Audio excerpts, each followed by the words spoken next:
जय श्री कृष्ण साथियों, मेरे यूट्यूब चैनल पर आपका स्वागत है। कैसे हैं आप लोग? आशा करती हूँ कि आप सभी लोग पढ़ रहे होंगे।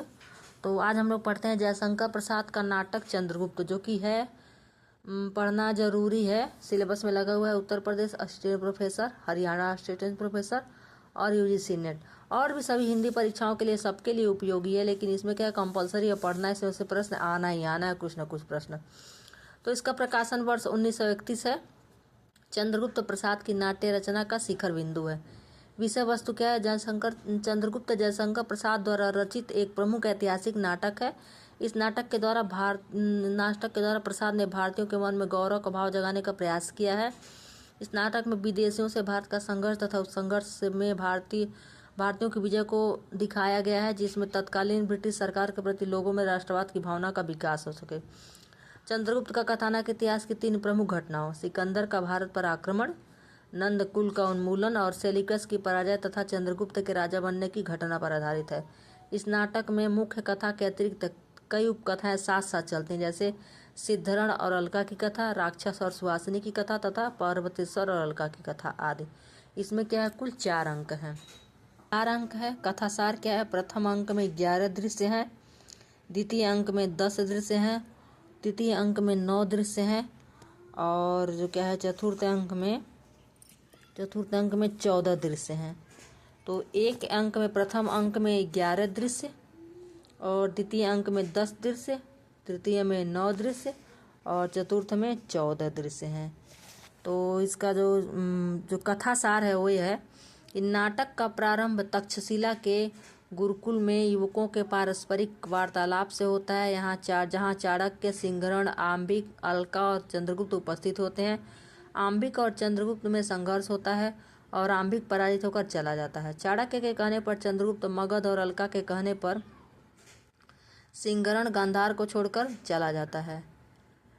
चाणक्य के कहने पर चंद्रगुप्त मगध और अलका के कहने पर सिंहरण गांधार को छोड़कर चला जाता है। इस अंक में मुख्य रूप से चंद्रगुप्त की सहायता से चाणक्य का नंद कुल के सर्वनाश की योजना बनाना, सीमा प्राप्ति की ओर प्रस्थान, प्रतिपक्षी आम्बिक का सिंधु तट पर विरोध, दंडायन के आश्रय में दोनों पक्षों के लोगों का एकत्र होना, दंडायन की प्रशंसा से चंद्रगुप्त का सम्मान तथा मगध से लेकर गांधार तक की राजनीतिक स्थिति की प्रतिष्ठा की कथा का वर्णन हुआ है।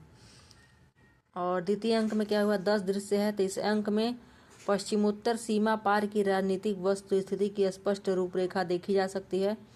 दुराचारी फिलिप्स के चंगुल से कार्नेलिया का निकलना, सूझबूझ और अपरिमित शक्ति के आधार पर सिकंदर को नीचा दिखाने में सफलता, विदेशी सेना की स्थिति एवं युद्ध कला की जानकारी, चाणक्य को मिलाना, चंद्रगुप्त को दोनों गणतंत्रों का सेनापति बनाना आदि कई महत्वपूर्ण घटनाएं इस अंक में घटती हैं।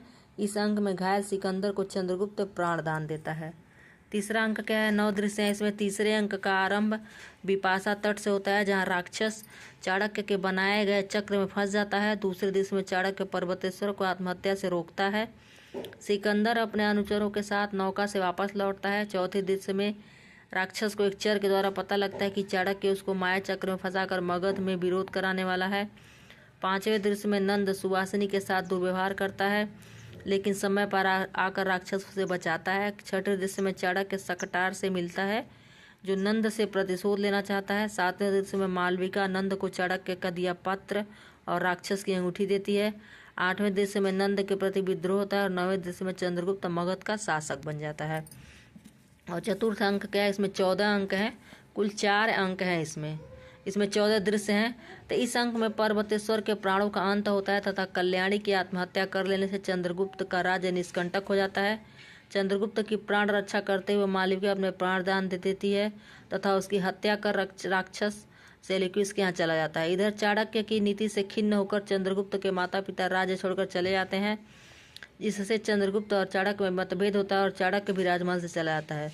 अंत में फिर चंद्रगुप्त को युद्ध में चाणक्य, सिंहरण आकर मदद करते हैं, जिससे वो विजयी होता है और अंत में कार्नेलिया और चंद्रगुप्त के साथ राक्षस और सुहासिनी का विवाह होता है तथा चाणक्य राजनीति से संन्यास ले लेता है।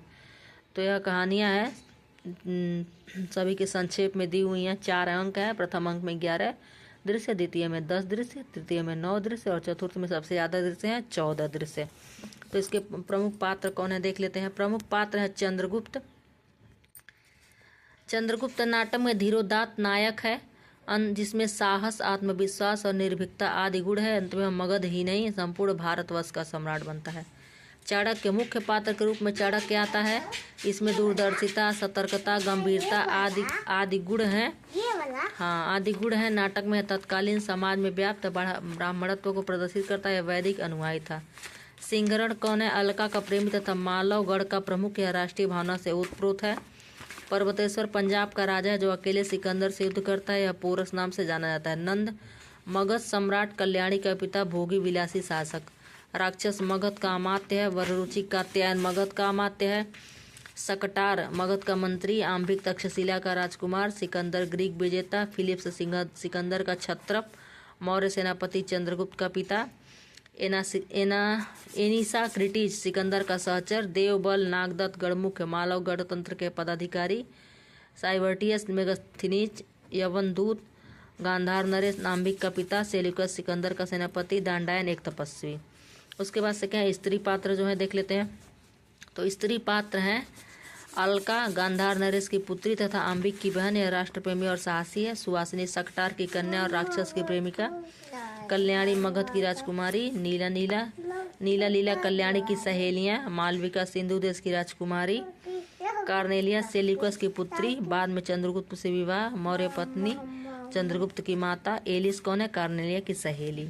इसमें विशेष क्या है, इस नाटक में कुल 4 अंक, 46 दृश्य और 13 गीत हैं। तो जो सभी दृश्य हैं 11, 10, 9 और 14 मिला के 46 हो गए हैं। इस नाटक की भाषा कूटनीतिक है तथा इसमें तत्सम बहुल शब्दावली का उपयोग हुआ है। इस नाटक का अंगिरस वीर और श्रृंगार है। इसमें बौद्ध और वैदिक धर्म के बीच संघर्ष चलता है। इसमें नारियों को स्वतंत्रता मिलती है, वो युद्ध में भी भाग लेती हैं। मंचित दृष्टि से नाटक अधिक सफल नहीं है क्योंकि बहुत बड़ा है और बहुत सारे दृश्य हैं। तो अब इसमें देखिए प्रमुख उदाहरण क्या है। ये यहीं से सबसे ज़्यादा प्रश्न पूछा जाता है। प्रथम अंक का है, पूछ लेगा कि तुम जैसे दिया है, तुम कनक किरण के अंतराल में लोग छिप कर चलते हो क्यों सुवासिनी। तो यह किस अंक में दिया गया, इस तरह से प्रश्न आता है। त्याग और क्षमा, तप और विद्या, तेज व सम्मान के लिए है चाणक्य। अतीत के सुखों के लिए सोच क्यों, अनागत भविष्य का भय को। सिंहरण, मैं मगध का उद्धार चाहता हूँ पर यवन लुटेरों की सहायता से नहीं। चंद्रगुप्त, मैं लेखक नहीं हूँ कात्यायन, शास्त्र पढ़ेता हूँ व्यवस्थापक हूँ। चाणक्य बोलते हैं, मेरा देश है, मेरे पहाड़ हैं, मेरी नदियाँ हैं। अलका, विजय तृष्णा का अंत पराभव में होता है। अलछेंद्र, राजसत्ता सुव्यवस्था से बढ़ तो बढ़ सकती है लेकिन विजयों से नहीं। दांडायन, द्वितीय अंक से बहुत प्रश्न पूछे जाते हैं। देखिए, अरुण या मधुमेह देश हमारा, जहाँ पहुँच अनजान क्षितिज को मिलता है एक सहारा। तृतीय अंक है, यह स्वप्नों का देश, यह त्याग व ज्ञान का पालना। अन्य देश मनुष्यों की जन्मभूमि या मनुष्यता की जन्मभूमि। कार्नेलिया, चंद्रगुप्त से। अच्छा ठीक है, बना रहे हैं बटरफ्लाई। समझदारी आने पर यौवन चला जाता है। मोह, अविश्वास, कूट, चक्र और छलनाओं का कंकाल। यह प्रश्न बहुत बार पूछा गया है। चतुर्थ अंक का है, पवन और कहाँ तक हो सकता है। पवन और कहाँ तक हो सकता है। ले लो मौर्य, चंद्रगुप्त अपना अधिकार छीन लो। चाणक्य बोलते हैं चंद्रगुप्त से।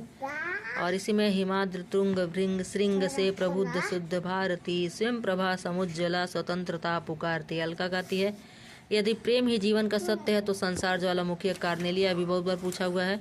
मैं क्रूर हूँ केवल वर्तमान के लिए, भविष्य के सुख व शांति के लिए। चाणक्य, यह युद्ध ग्रीक व भारतीयों का नहीं, यह अरस्तु व चाणक्य की चोट है। कार्नेलिया बोलती है, युद्ध देखना चाहो तो मेरा हृदय फाड़ कर देखो। मालविका, चंद्रगुप्त बोलते हैं।